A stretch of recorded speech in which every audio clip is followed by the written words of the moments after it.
নমস্কার, আমি কাজল দত্ত রায়। আমার কিছুক্ষণ চ্যানেলে আপনাদের স্বাগত জানাই।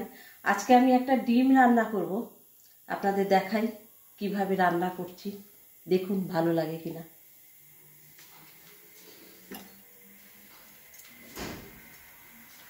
প্রথমে আমি এই সর্ষের তেল দিলাম, সর্ষের তেল দিয়েছি।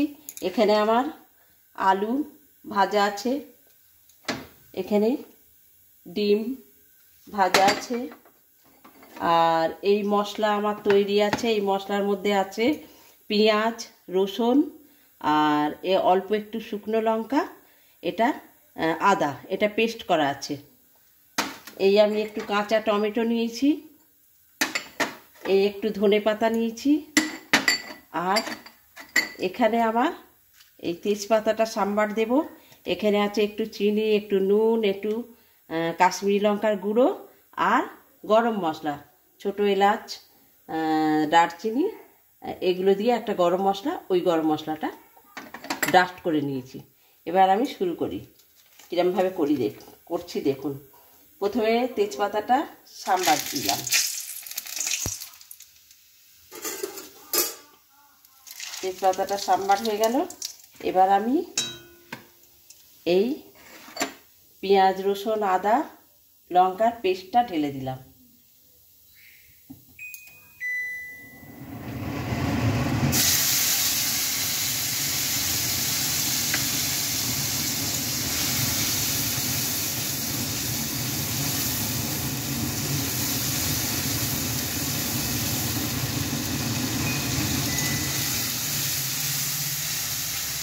এটা আমি ক্রমাগত নাড়তে থাকবো।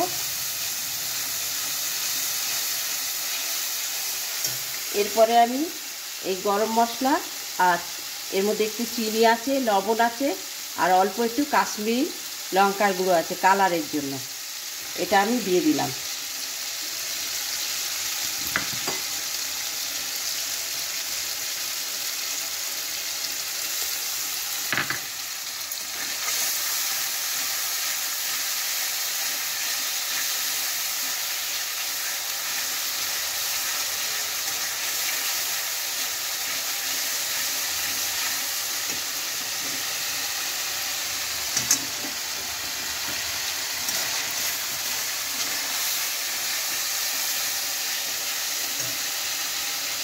এর মধ্যে আমি এই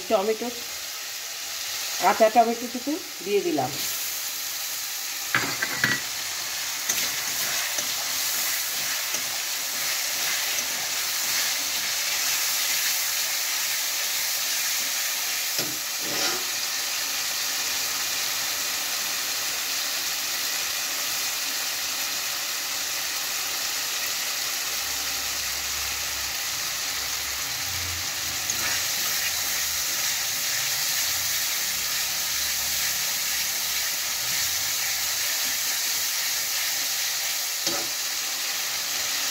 কাঁচা টমেটোটুকু দিলাম কারণ একটু হালকা টকের ভাবও আসবে, আর খেতেও ভালো লাগবে।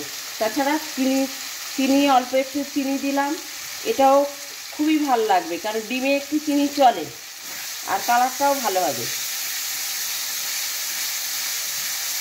এই যে তেল বেরিয়ে এসছে, আর একটু ভাজতে হবে।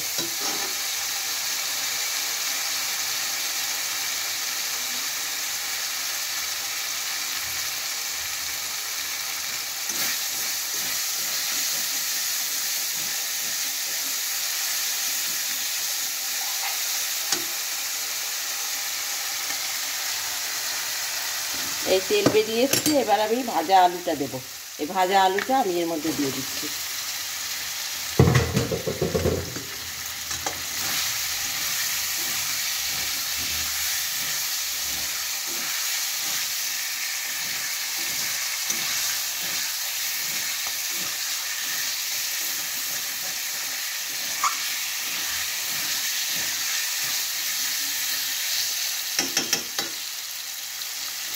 আলুটা একটু সিদ্ধ করে নিয়েছিলাম হালকা, তারপরে সর্ষে তেল দিয়ে একটু ভেজে নিয়েছিলাম।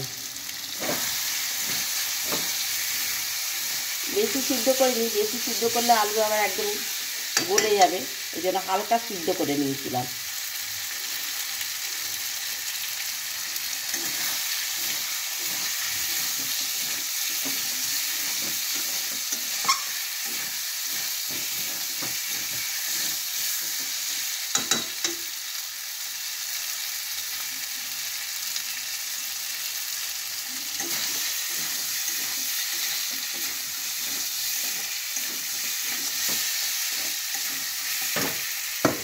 এবার আমি এই ডিমটা ভাজা আছে, এই ডিমটা সিদ্ধ করে তেলের মধ্যে ভাজা আছে, এই ডিমটা আমি দিয়ে দিলাম।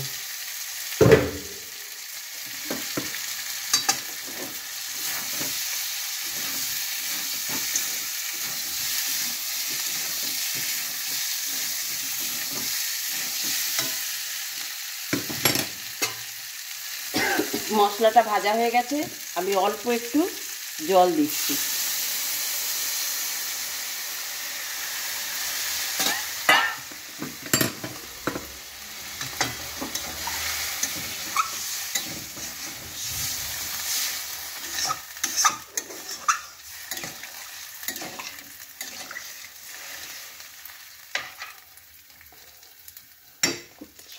একটুখানি সময় লাগবে।